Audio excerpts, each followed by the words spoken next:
रात के ठीक 3:42 हो रहे थे जब मैंने पहली बार महसूस किया कि मैं कंट्रोल रूम में अकेला नहीं हूं। मैं उस समय कुर्सी पर सीधा बैठा था।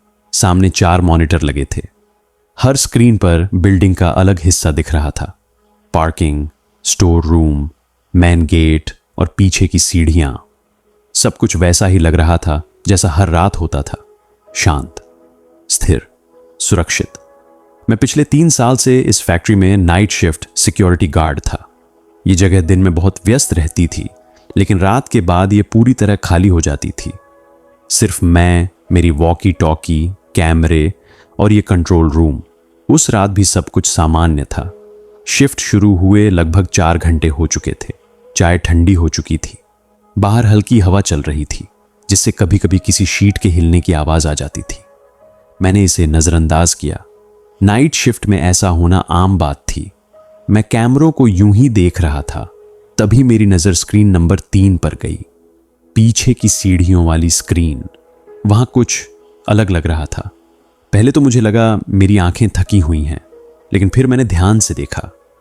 कैमरे के फ्रेम के एकदम किनारे, जहां अक्सर अंधेरा रहता था, वहां कोई हलचल थी, जैसे कोई खड़ा हो और बहुत धीरे धीरे पीछे हट गया हो। मैंने कुर्सी से थोड़ा आगे झुककर देखा। अब वहां कुछ नहीं था। मैंने खुद से कहा, शैडो होगा। ऐसा कई बार होता है। कैमरे का एंगल, लाइट और अंधेरा मिलकर अजीब आकृतियां बना देते हैं। मैंने चैनल बदला, फिर वापस उसी स्क्रीन पर आया। सब सामान्य, लेकिन मेरा मन शांत नहीं हुआ। मैंने लॉग बुक उठाई और टाइम नोट किया। 03:43 रियर स्टेयर कैमरा ग्लिच। उसके ठीक 5 मिनट बाद मॉनिटर नंबर 1 पर कुछ बदला। पार्किंग एरिया, एक कार वहां खड़ी नहीं होनी चाहिए थी। मैं सीधा बैठ गया। दिल की धड़कन थोड़ी तेज हो गई। पार्किंग रात 10 बजे के बाद पूरी तरह खाली कर दी जाती थी। यह नियम था। कार पुरानी थी, हेडलाइट बंद, अंदर कोई हलचल नहीं। मैंने झूम किया। नंबर प्लेट दिखाई नहीं दे रही थी, जैसे कैमरा जानबूझकर उसे धुंधला कर रहा हो। मैंने तुरंत वॉकी टॉकी उठाई। कंट्रोल से गेट, क्या किसी को अंदर जाने की अनुमति दी गई है? कोई जवाब नहीं। मैंने दोबारा कॉल किया। अब भी सन्नाटा। यह अजीब था। गेट पर हमेशा कोई ना कोई जवाब देता था। मैंने सोचा शायद वॉकी टॉकी में दिक्कत होगी। तभी मेरी नजर फिर से स्क्रीन नंबर 3 पर गई। सीढ़ियों वाली स्क्रीन। इस बार वहां कोई खड़ा था। पूरा नहीं, सिर्फ आधा शरीर। वह कैमरे के इतने पास खड़ा था कि उसका चेहरा फ्रेम से बाहर था। सिर्फ उसका कंधा और सीना दिख रहा था। वह हिल नहीं रहा था, बस खड़ा था। मुझे याद है, उस पल मैंने सांस रोक ली थी। मैंने कैमरे का एंगल बदला। स्क्रीन ब्लैक हो गई और फिर वापस ऑन हुई। सीढ़ियां खाली थीं। मैं कुर्सी से खड़ा हो गया। अब मजाक नहीं लग रहा था। मैंने सिक्योरिटी राउंड लेने का फैसला किया। नियम यही था, जो कैमरे में समझ ना आए उसे खुद जाकर चेक करो। मैंने टॉर्च उठाई, दरवाजा खोला। कंट्रोल रूम से बाहर निकलते ही पूरी फैक्ट्री की खामोशी मुझे चुभने लगी। ऐसा लग रहा था जैसे दीवारें सुन रही हों। मैं सीढ़ियों की तरफ बढ़ा। हर कदम पर आवाज गूंज रही थी। मैंने नीचे झांका। कोई नहीं था, लेकिन सीढ़ियों के नीचे, दीवार पर, कैमरे के ठीक नीचे एक बात अजीब थी। धूल में पैरों के निशान थे, ताजा। और वे बाहर की तरफ नहीं जा रहे थे, वे ऊपर की तरफ आ रहे थे। मेरी रीढ़ में ठंड दौड़ गई। मैंने तुरंत वापस कंट्रोल रूम जाने का फैसला किया। जैसे ही मैंने मुड़कर पहला कदम लिया, पीछे से किसी के बहुत धीमे सांस लेने की आवाज आई, मेरे कान के पास। मैंने पीछे नहीं देखा। मैं भागा, दरवाजा बंद किया, अंदर से लॉक किया। हाथ कांप रहे थे। मैंने सभी मॉनिटर एक एक करके देखे। अब हर स्क्रीन पर मैं खुद दिख रहा था, कंट्रोल रूम में बैठा हुआ, सीधा कैमरे की तरफ देखता हुआ। लेकिन मैंने कैमरे की तरफ देखा ही नहीं था। मैं रिकॉर्डिंग ऑन करने गया और तभी स्क्रीन पर एक मैसेज फ्लैश हुआ, अब रिकॉर्डिंग बंद नहीं होगी। उसके बाद क्या हुआ ये मुझे ठीक से याद नहीं। सुबह जब सुपरवाइजर आए तो मैं कुर्सी पर बैठा मिला। आंखें खुली थीं, कैमरे चालू थे, लेकिन उस रात की रिकॉर्डिंग फाइल में मौजूद नहीं थी। सिर्फ एक आखिरी ऑडियो क्लिप थी जिसमें मेरी आवाज नहीं थी, वह फुसफुसाहट थी। और आज भी जब मैं किसी कमरे में अकेला होता हूं, मुझे लगता है कोई रिकॉर्ड कर रहा है। मैं अस्पताल में होश में आया था। सफेद छत, तेज लाइट, कानों में मशीनों की धीमी पीप।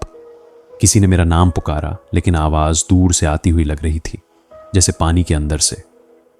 डॉक्टर ने बताया कि मुझे शॉक लगा था। सुपरवाइजर ने कहा कि मैं कंट्रोल रूम में करीब 4 घंटे तक बिना हिले बैठा रहा। कैमरे चालू थे, रिकॉर्डिंग चल रही थी, लेकिन सिस्टम में कुछ भी सेव नहीं हुआ। मैंने उनसे पूछा, क्या आपने रिकॉर्डिंग देखी? सुपरवाइजर ने मेरी तरफ अजीब नजर से देखा। कौन सी रिकॉर्डिंग? मैंने चुप रहना ही बेहतर समझा। 3 दिन बाद मुझे नौकरी से हटा दिया गया। वजह लिखी थी, mental unfit for night duty. मैंने बहस नहीं की। सच कहूं तो मैं दोबारा उस जगह जाना भी नहीं चाहता था। लेकिन कहानी वहीं खत्म नहीं हुई।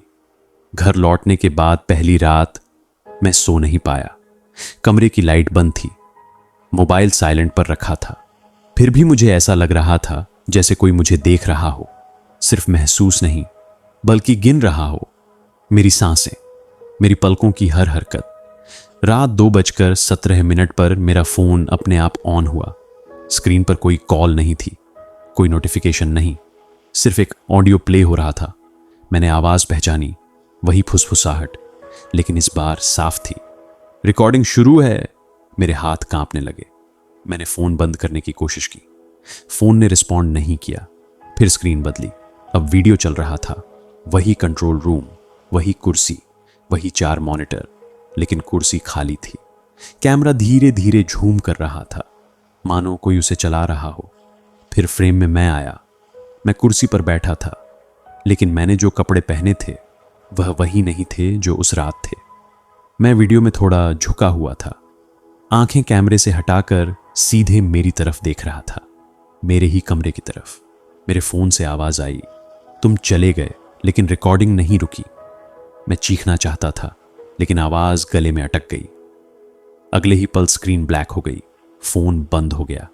मैं पूरी रात जागता रहा, लाइट जलाकर, दरवाजा लॉक करके। सुबह होते होते मुझे लगा शायद यह सब मेरे दिमाग का खेल है। लेकिन दोपहर में मुझे एक ईमेल मिला। कोई सेंडर नहीं था, सब्जेक्ट लाइन खाली थी, अटैचमेंट में सिर्फ एक फाइल थी, फाइनल log shows042.mp। मैंने उसे नहीं खोलना चाहिए था। वीडियो चालू होते ही मुझे समझ आ गया, यह आज की तारीख की रिकॉर्डिंग थी। कैमरा मेरे कमरे के कोने से लगा हुआ था, वही कोना जहां कोई कैमरा कभी था ही नहीं। मैं वीडियो में अपने बेड पर बैठा था, थका हुआ, डरा हुआ, ठीक वैसे ही जैसे अभी था। और फिर वीडियो में किसी ने मेरे पीछे खड़े होकर धीरे से मेरे कान के पास कहा, अब तुम ही नाइट शिफ्ट हो। मैंने लैपटॉप बंद कर दिया। आज उस घटना को 1 साल हो चुका है।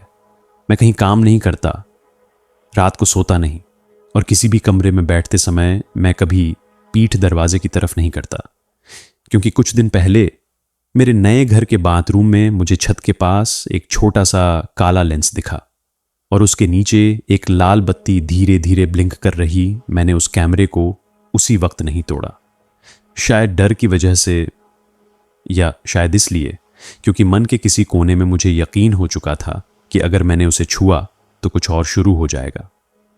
मैं बाथरूम से बाहर आया, दरवाजा बंद किया, कमरे में बैठकर बस दीवार को घूरता रहा। लाल बत्ती अब भी मेरी आंखों के सामने चमक रही थी। उस रात मैं सोया नहीं। सुबह होते ही मैंने सबसे पहले अपने पुराने सुपरवाइजर को कॉल किया। काफी देर बाद उसने फोन उठाया। मैंने बिना भूमिका के पूछा, उस फैक्ट्री में मुझसे पहले कौन नाइट शिफ्ट करता था? लाइन के दूसरी तरफ कुछ सेकंड सन्नाटा रहा। फिर उसने धीमी आवाज में कहा, तुम्हें यह सवाल अब नहीं पूछना चाहिए। मैंने जोर देकर पूछा। उसने बताया कि मुझसे पहले वहां 3 गार्ड थे। तीनों ने अलग अलग समय पर नौकरी छोड़ी, लेकिन वजह कभी लिखी नहीं गई। एक ने अचानक बोलना बंद कर दिया, दूसरा बिना बताए गायब हो गया, तीसरा अब किसी को पहचानता ही नहीं। मैंने पूछा, क्या किसी ने भी रिकॉर्डिंग के बारे में कुछ कहा था? उसने फोन काट दिया। उस दिन पहली बार मैंने हिम्मत करके उस फैक्ट्री के बारे में इंटरनेट पर ढूंढा। कोई न्यूज़ नहीं, कोई आर्टिकल नहीं, लेकिन एक पुराना फोरम मिला, सिर्फ 3 पोस्ट सालों पुराने। तीनों अलग अलग यूजर ने लिखे थे, लेकिन बात एक ही थी, अगर कैमरा तुम्हें देखने लगे तो देर हो चुकी है। मेरे हाथ ठंडे पड़ गए। उसी रात जब मैं लाइट बंद करके बैठा था, मेरे घर की बिजली चली गई। पूरा घर अंधेरे में डूब गया और उसी अंधेरे में मुझे एक हल्की सी क्लिक की आवाज सुनाई दी, जैसे कोई कैमरा ऑन हुआ हो। मेरे फोन की स्क्रीन जल उठी। इस बार कोई वीडियो नहीं था, सिर्फ लाइव फीड मेरे घर के हर कमरे की, किचन, हॉल, बाथरूम और मेरा बेडरूम, हर एंगल से। और आखिरी फीड में मैं खुद बैठा हुआ दिख रहा था, लेकिन इस बार मेरी आंखें स्क्रीन में नहीं थी, वे छत की तरफ थीं, जैसे मैं किसी को देख रहा हूं। फोन से आवाज आई, अब समझे? अगर ये सब रिकॉर्डिंग के लिए है तो मुझे क्यों? कुछ सेकंड सन्नाटा रहा, फिर जवाब आया, क्योंकि तुमने देखा और देखना कभी बंद नहीं किया। अगली सुबह मुझे खुद नहीं पता मैं कैसे बचा रहा, लेकिन अब मैं हर रात एक ही समय पर जाग जाता हूं, 3:42 और मेरे फोन में अपने आप एक नई फाइल सेव हो जाती है। नाम होता है शिफ्ट लॉग डे+1। मैंने अब समझ लिया है, मैं कहीं भाग नहीं रहा, क्योंकि कैमरे पहले ही पहुंच चुके हैं। अगर आप यह कहानी सुन रहे हैं तो शायद अगली नाइट शिफ्ट आपकी है।